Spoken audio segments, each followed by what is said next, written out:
Morning mga ka-idol. Dito na naman ako mga ka-idol.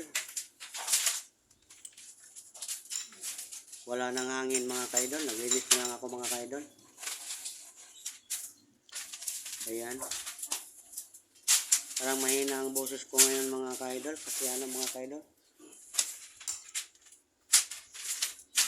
dinadaanan tayo ng malamig na panahon mga ka-idol. Kaya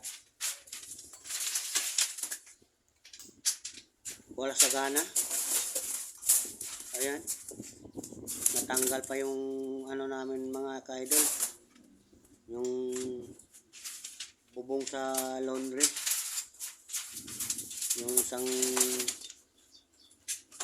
palit.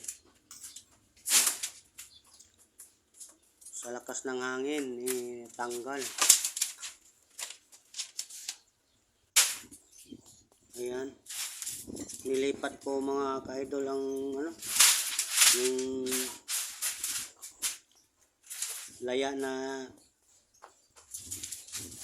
Chinese bamboo. Nilagay ko dito kasi wala akong malagayan doon sa likod. Ayan. Morning sa inyo mga ka-idol. Mga ka-idol. Yan.